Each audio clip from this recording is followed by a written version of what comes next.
नमस्कार, मैं हूं डॉक्टर चक्षु और आज हम बात करेंगे पार्किंसंस डिजीज़ के बारे में और आपको बताएंगे कि भाई ये बीमारी क्या है, इसके क्या लक्षण हैं, क्या वास्तव में होम्योपैथी में इसका इलाज मुमकिन है और अगर हाँ तो कैसे, और साथ में ये भी बताएंगे कि घर में ऐसे पेशेंट को कैसे मैनेज करें।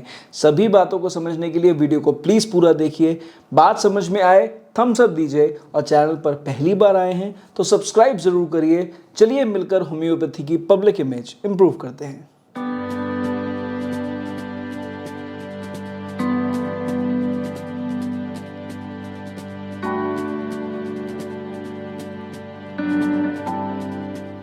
तो सबसे पहले बात कर लेते हैं कि भाई पार्किंसंस क्या है। देखिए, पार्किंसंस डिजीज़ बेसिकली एक डीजनरेटिव डिजीज़ है जो कि नसों के अंदर हो जाती है, हमारे ब्रेन के अंदर जो सेल्स होते हैं वहाँ पर हो जाती है।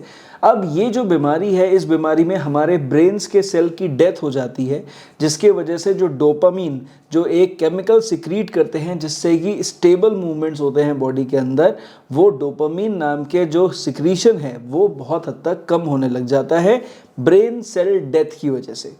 अब इससे क्या होता है कि जो हमारे शरीर में जो नसें होती हैं उनके मूवमेंट्स में बहुत ज़्यादा अंतर आ जाता है। अब देखिए, दो तरह की नसें शरीर में मौजूद है, एक है सेंसरी, एक है मोटर। सेंसरी का काम है मैंने पिन चुभोई तो ये जो सेंसेशन है ब्रेन तक लेके जाना, इसके बाद मेरा हाथ पिन चुभने के बाद हटेगा तो वो जो हाथ सडनली हटता है जर्की मूवमेंट के संग में, ब्रेन से जो नसें सिग्नल लेके आती हैं हाथ को हटवाने वाला, उसे कहते हैं मोटर नर्व्स। तो ये बेसिकली हमारे शरीर की मोटर नर्व्स के ऊपर ज़्यादा बीमारी असर दिखाती है, जिसकी वजह से हमारे जो बुज़ुर्ग पेशेंट्स होते हैं उनको हाथ पैरों में तकलीफ़ें होने लग जाती हैं और भी बहुत सारी परेशानियां होती हैं। अब क्योंकि ये बेसिकली ब्रेन से जुड़ी हुई परेशानी है तो यहाँ पर ऐसे पेशेंट्स को बेसिकली बहुत प्रॉपरली डायग्नोज करना और उसके साथ में उसका को ट्रीटमेंट करना बहुत ज़्यादा ज़रूरी होता है। तो अब बात कर लेते हैं कि भाई इस बीमारी के लक्षण क्या होते हैं, कैसे पता चलेगा कि आपके पेशेंट को पार्किंसंस है। देखिए, सबसे पहले समझ लीजिए कि पार्किंसंस के जो केसेस होते हैं वो धीरे धीरे करके इस बीमारी में प्रोग्रेस करते हैं। ये एक बहुत ही लॉन्ग स्टैंडिंग डिजीज़ है जिसमें पेशेंट्स को कई साल लग जाते हैं उस सिचुएशन में आने में। सिम्टम्स धीरे धीरे करके आते हैं, ऐसा महसूस होता है जैसे जैसे उम्र बढ़ रही है मरीज़ में परेशानी हो रही है, लेकिन बहुत स्लोली प्रोग्रेस होता है और उसके बाद जब लक्षण वास्तव में दिखाई देते हैं तो ये काफ़ी हद तक मरीज़ के ऊपर हावी हो चुकी होती है। अब इस बीमारी के संग में जो लोगों के मन में धारणा है वो ये कि ये जेनेटिक होती है। देखिए, जहाँ तक मैंने स्टडी करी मुझे पता चला है, रिसर्च में भी बताया गया है कि लगभग 15% केसेस में ये जेनेटिक पाई जाती है। मेल्स को ये ज़्यादा इफेक्ट करती है, फीमेल्स में इतनी ज़्यादा ये बीमारी नहीं पाई जाती। पर इसका ये मतलब नहीं है कि फीमेल्स में ये बीमारी नहीं मिल सकती। ठीक, एक और जो समझने वाली बात है पार्किंसंस को लेके वो ये कि क्योंकि ये एक लॉन्ग स्टैंडिंग बीमारी है और इसमें अलग अलग तरह के लक्षण आते हैं, तो कई बार अगर सिर्फ ट्रेम्बलिंग जैसा कोई लक्षण मिल रहा है तो ज़रूरी नहीं है कि उस पेशेंट को कोई और परेशानी ना हो, उसे कोई और भी तरह की दिक्कतें हो सकती हैं, ब्रेन से जुड़ी और भी परेशानियां हो सकती हैं। अब अगर हम सिर्फ लक्षणों के बारे में बात करें कि भाई पार्किंसंस डिजीज़ के क्या लक्षण हैं, तो यहाँ पर आपको समझना पड़ेगा कि 4 बेसिक लक्षण यहाँ पे आपको मरीज़ के अंदर मिलेंगे। Number 1 is tremor. ट्रेमर का मतलब हो गया हाथ पैर को पूरी तरह से हिलना, ऐसे ऐसे करके कपकपाते हैं, पैर कपकपाते हैं, चलने में दिक्कत होती है। बड़ी अजीब सी आपको उनकी गेट मिलेगी जिसमें कि अगर वो छड़ी भी रख रहे हैं तो भी हाथ कपकपा रहे हैं। बहुत सारे लोगों को लगता है भाई बुजुर्ग हैं, शरीर में कमज़ोरी है, उसकी वजह से ऐसा हो रहा है, लेकिन असलियत में अगर ज़्यादा उम्र से पहले यही चीज़ें होने लग जाएं तो क्लियर कट इंडिकेशन है कि पार्किंसंस हो सकता है। जो दूसरा यहाँ पर एक बहुत इंपॉर्टेंट सिम्टम है वो है स्टूपिंग, कि भाई मरीज़ जो है वो आगे की तरफ झुकता चला जाता है। जो पार्किंसंस का पेशेंट होगा उसका सीधे चल पाना बड़ा मुश्किल होता है, उसकी गेट जो है वो आगे की तरफ को झुक जाती है, शरीर आगे की तरफ को झुक जाता है। एक और सिम्टम है रिजिडिटी, कि मसल्स जो हैं, जो आपको उनके हाथ की पैरों की मसल्स में ऐसा लगेगा बिल्कुल स्टिफ हो गए हैंड्स। इतनी स्टिफनेस है कि आप मोड़ने की कोशिश कर रहे हैं तो मुड़ नहीं पा रहे हैं, चलाने की कोशिश कर रहे हैं तो बहुत चल नहीं पा रहे हैं। अगर मरीज़ कुछ उठा रहे की कोशिश कर रहा है तो ऐसा लग रहा है कितना एफर्ट उसे लगाना पड़ रहा है कि बुरी तरह से उसका हाथ इस तरह से करके शेक कर रहा है। अगर चलने की कोशिश कर रहे हैं तो ऐसा लग रहा है कैसे कितना एफर्ट लगाना पड़ रहा है, जिसकी वजह से यहाँ पर पेशेंट की जो वॉक है वो मतलब बहुत ही ज़्यादा थकान और कमज़ोरी भरी वॉक यहाँ पे होने लग जाती है। इसके साथ में जो एक अनदर सिम्टम आता है दैट इज पोस्चुरल इनस्टेबिलिटी, कि सपोज करिए मैं किसी भी पोस्चर में मैं बैठा हुआ हूँ तो भी मुझे अजीब सा लगेगा, फिर मैं अगर खड़ा हो गया तो खड़ा होना तो वैसे भी मेरे लिए मुश्किल है, तो बेसिकली मैं बहुत ही अनस्टेबल कंडीशन में आ गया हूँ, है ना। तो अगर ये 4 सिम्टम हमें किसी भी बुजुर्ग में मिल रहे हैं तो आप ये मान के चलिए पेशेंट को पार्किंसंस हो सकता है। इसके अलावा देखिए दिमागी तौर पर भी बहुत सारी परेशानी हो सकती है, जैसे भूलने की समस्या हो सकती है, चीज़ें याद नहीं रहती, कुछ भी बोलने लग जाते हैं, चीज़ों को एक टॉपिक पर बात चल रही है तो उसको किसी पुरानी बात से सडनली रिलेट कर देंगे, कहीं से कहीं कहीं की कोई भी बात कहीं भी अटैच कर सकते हैं, कभी भी कुछ भी बोल सकते हैं, है ना। और जब उनसे आप पूछेंगे अच्छा क्या हो रहा है, कैसे हो रहा है, बड़ा एब्सर्ड सा आंसर मिल जाता है। मतलब वो बेसिकली धीरे धीरे करके जैसे जैसे ब्रेन डेथ होती जाएगी वैसे वैसे उनकी सोचने समझने और रिएक्ट करने की जो क्षमता है ना वो भी कम होती जाएगी। कई बार जो डॉक्टर्स भी हैं वो भी कंफ्यूज हो जाते हैं कि भाई ऐसा लग रहा है जैसे पेशेंट को पार्किंसंस के संग में अल्जाइमर्स भी है ना। ये भी एक बड़ा एक अनयूजुअल से डायग्नोसिस मिल जाती है। तो लेकिन यहाँ पे समझने वाली बात यह है कि ये पार्किंसंस का ही क्लियर कट इंडिकेशन है कि एज धीरे धीरे करके ब्रेन डेथ होगी, ब्रेन के सेल्स की डेथ होगी, वहाँ पर डोपामीन का सिक्रीशन कम होता जाएगा, तो ब्रेन का जो रिस्पॉन्स है वो भी कम होगा, नसों का जो रिस्पॉन्स है वो भी कम होगा, है ना। तो बेसिकली ब्रेन की एक्टिविटी कंप्लीट तरह से धीरे धीरे करके अफेक्ट होने लग जाती है। अब इसके बाद जो सिम्टम्स आते हैं वो साइकोसिस के सिम्टम्स होते हैं, हेल्यूसिनेशन, डिल्यूजन, इल्यूजन, ऐसा कुछ हो रहा है, वहाँ पे जो पड़ा है वो नहीं है, कुछ और है, कहाँ लेके जा रहे हो, क्या हो रहा है ना। नींद में से लगे सडनली एकदम अगर बाई चांस उठ जाएंगे तो बोलने लग जाएंगे मैं यहाँ जा रहा हूँ, मैं वहाँ जा रहा हूँ, मतलब एक अलग ही दुनिया में पेशेंट पहुँच जाते हैं, है ना। तो जब आपको इस तरह का कोई भी मरीज मिले जो कि बुजुर्ग हो, और ऐसा नहीं है कि बहुत ज़्यादा एज होगी, 60s में नहीं पहुँचे, उससे पहले से उन्हें ये परेशानी शुरू हो रही है, स्पेशली ट्रेमर्स हो रहे हैं, तो यहाँ पर जान के चलिए कि पेशेंट को पार्किंसंस हो सकता है। अब बात कर लेते हैं इलाज के बारे में, डायग्नोसिस के बारे में। देखिए सिम्टम्स एक क्लियर कट डायग्नोसिस है। अगर हम बात करें सिर्फ डायग्नोसिस की तो सिम्टम्स से ही क्लियर हो जाता है कि पेशेंट को पार्किंसंस है। लेकिन यहाँ पर एज पर द केस हम लोग और भी इन्वेस्टिगेशंस कराते हैं, जिसमें सीटी ब्रेन, या आप ऐसा मान के चलते हैं सीटी विद कॉन्ट्रास्ट भी कराना पड़ता है, एमआरआई ब्रेन कराते हैं, एमआरआई विद कॉन्ट्रास्ट भी कराते हैं, depending upon the case to case. ज़रूरत पड़ती है तो स्लीप स्टडी भी कराई जाती है, ज़रूरत पड़ती है तो एक नर्व्स के लिए अलग से टेस्ट आता है, नर्व्स नसों की ताकत देखने के लिए वो भी कराया जाता है ना।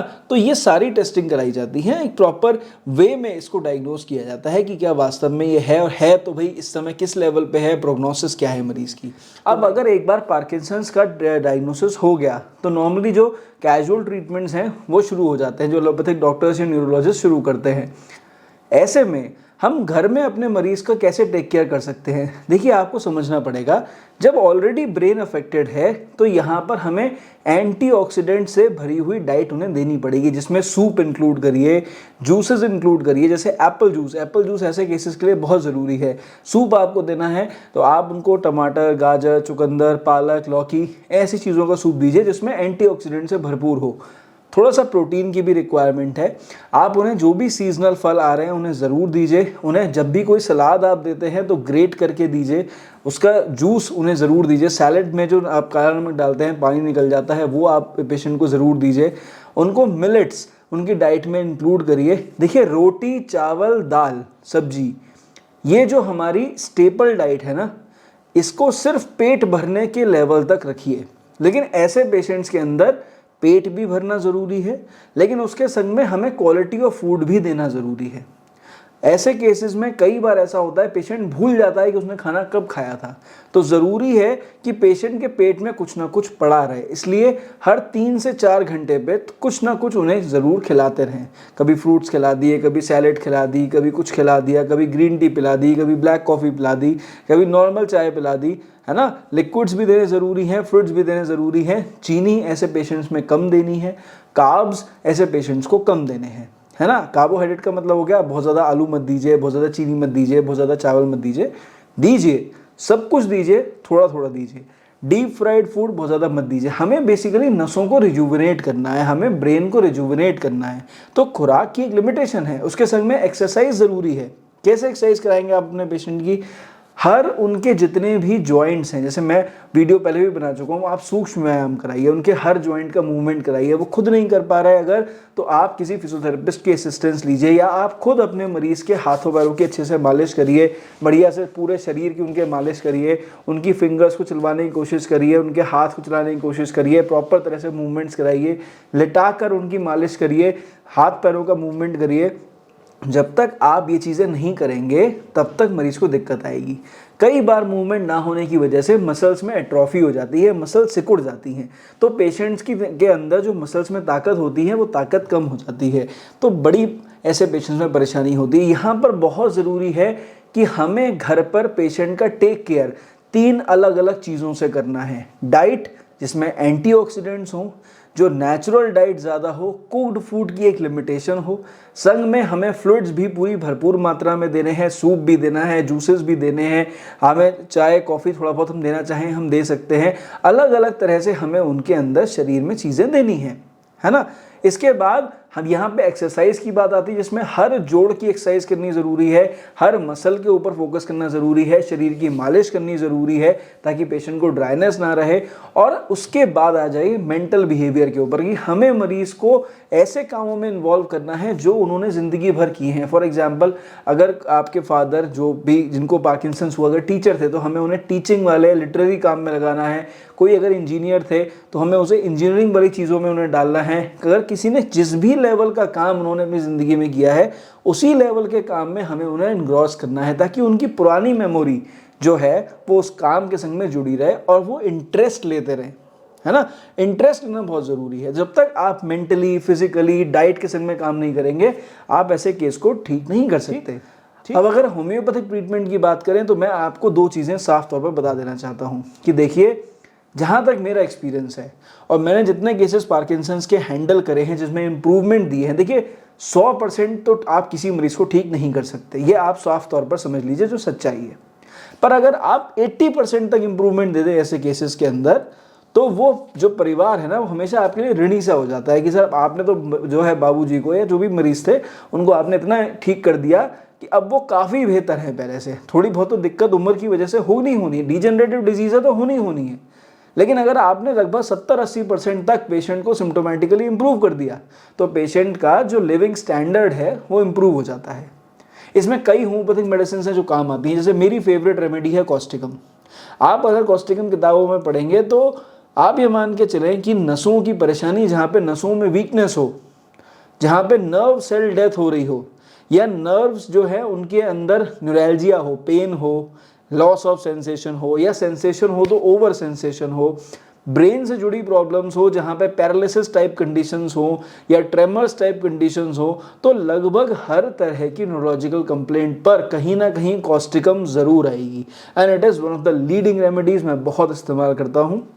अगर आपको इस्तेमाल करनी हो, इच्छा हो सेल्फ मेडिकेशन में लेने की, वीडियो सुनने के बाद आप कोशिश करिए कॉस्टिकम 200 की सिंगल डोज अपने पेशेंट को डेली दीजिए, अर्ली मॉर्निंग एम्प्टी स्टमक दीजिए, 30 दिन तक रेगुलरली दीजिए, संग में डाइट, एक्सरसाइज, मालिश वगैरह करिए।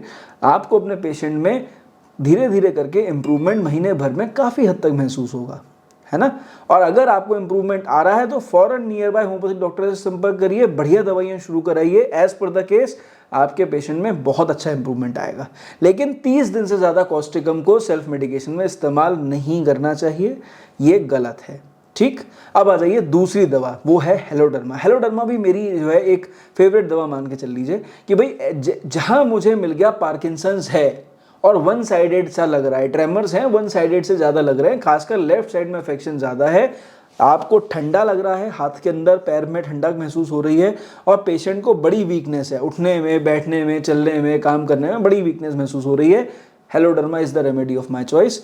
मैं हेलोडर्मा 30 में इस्तेमाल करता हूँ, आप भी चाहें तो सेल्फ मेडिकेशन इस्तेमाल कर सकते हैं, वन साइडेड लगे तभी, नहीं तो नहीं। तो हेलोडर्मा इस्तेमाल करें, दिन में आप 2 बार दे सकते हैं 30 पोटेंसी को, महीने भर दीजिए, इंप्रूवमेंट आए बहुत अच्छी बात है, डॉक्टर से संपर्क करिए, नहीं आए तो भी संपर्क करिए, ठीक है। और कोई दवा चलेगी उससे इंप्रूवमेंट आएगा। अब यहाँ जो तीसरी रेमेडी है ना, वो भी एक बहुत ही अच्छी दवा है जिसका नाम है कॉक्युलस इंडिका। आप देखिए, कॉक्युलस इंडिका मेरे को पर्सनली बहुत पसंद है।